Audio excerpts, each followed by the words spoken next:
Hi, Canuck capsuleers. Welcome to the Chronicle of New Eden. I'm Damsna, the co-CEO of Serene Advance, an alliance in Wormhole and NoSec. I'm also the co-host of the Canuck Capsuleer Chronicle. It's a weekly show about Eve's news every Tuesday at 2015 Eastern Time Zone. I hope everyone having great holiday season, surrounded by people they love.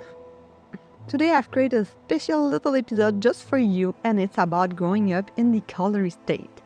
That's where you're gonna really understand why everything is based on meritocracy and also what's bringing the Caldari to be that much disciplined. Now, take a break from your family festivity and dive into this episode with me. Please keep in mind that I'm doing the podcast to get better in English, so I'm sorry in advance.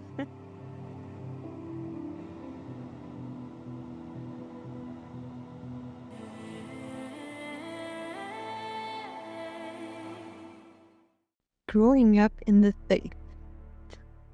The Caldari homeworld, Caldari Prime, was an exceedingly inhospitable planet when the first colonists settled there many thousands of years ago. In order for them to survive in the wake of the Eve Gates collapse, it was necessary to adopt stringent social and behavioral code and to inculcate in their children a love for discipline and merits. Being good at something became not just desirable, but simply a necessary survival trait, and therefore it naturally followed that the better you were at something, the more value you brought to society. From birth, a Caldari child is born to the corporate state. Almost universally, children are born in the corporate medical facilities under the supervision of the best specialists the parents' rank and statute dictates. Any genetic manipulation, implants, or other treatments are also assigned on the basis of the family's contribution to the state. Families wishing for better care can work out an agreement with their individual employer. This usually involves borrowing additional funds and paying them back over time out of the parents' salaries. Many families will take this option to cover low-cost procedures, but it is typically regarded as socially unacceptable to seek out expensive and extravagant procedures.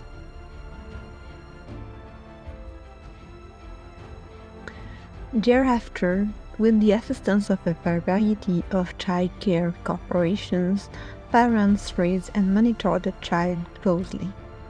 Early on, children learn games to help observers to assess intelligence, physical prowess, and aggressive tendency.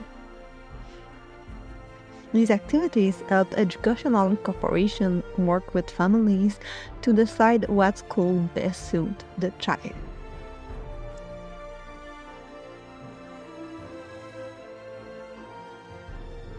A family can pay for superior training if they desire, but once again, unnecessary spending is discouraged and often does not help a child advancement. Months of age and to enter school, children are taught a variety of subjects. The exact curriculum varies based on the corporation overseeing each child's education, but basic economics and the history and philosophy of the Caldari State are universal. The basic curriculum prepares the students for talent-based specialty schools later in their education. Grading is invariably done on a curve to promote competition, and rewards are given to students with constantly superior marks. Exceptional or underperforming students are re-evaluated and may be moved to different schools as a result. Teamwork exercises are mixed with competitive grading to produce students who embody both ambition and cooperation. In addition to academics, children are encouraged to socialize with their fellow students in other ways. Much of this adolescent socializing is done around various clubs and extracurricular activities where new members usually must pass some sort of entrance test to be accepted.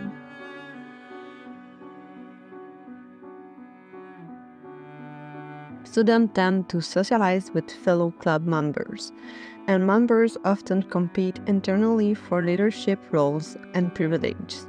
Teamwork is also emphasized, though, with a variety of competitions pitting the member of one group against another. Prizes for success are special privileges and resources for the club and its members. Through these extracurricular activities, Caldari children are introduced to a number of competitive sports. Martial arts, contact sports, and games combining creativity with tactical cunning are the most popular.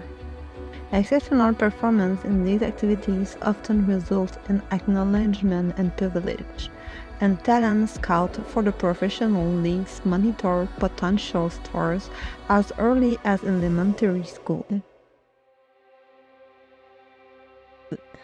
Injuries are common in this domain, but medical care in the state is the first among the empires, and is additionally free of charge to citizens.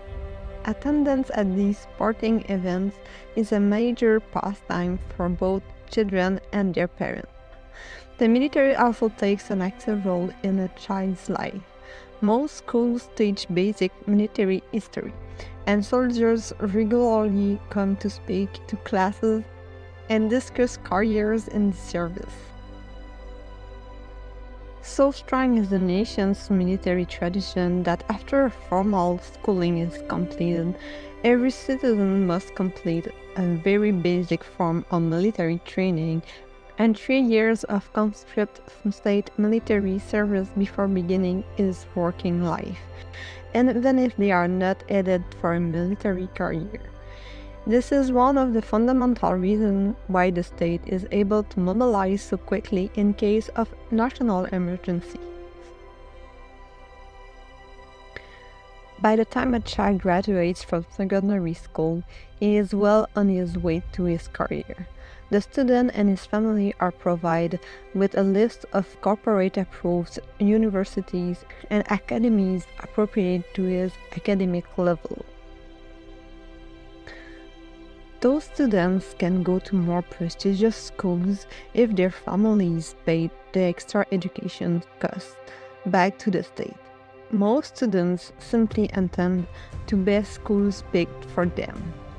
In almost all cases where a student would want to make his own choice, he will base his decision on which school will maximize his natural abilities in just a way that he could offer the maximum benefit to the state. Caldari universities and academies are very similar in structure to early schooling.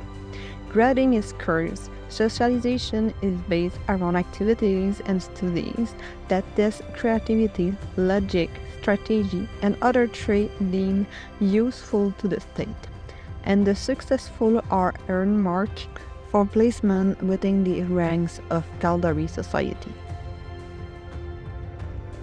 Upon reaching adulthood, a Caldari individual will have been tempered in the fires of adversity and competition. He will have learned to view himself as a vital part of Caldari society, and he will have also learned that the winners benefit the most from that same society.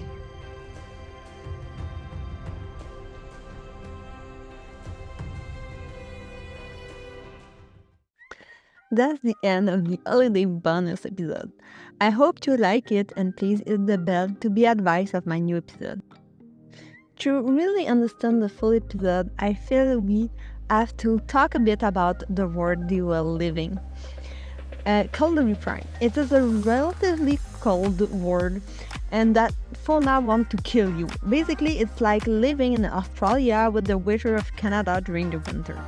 So that was not easy to grow up there, and they had to be disciplined or we wouldn't be there talking about them. Thanks a lot to have listened to that episode, and see you next week, Canucks and friends!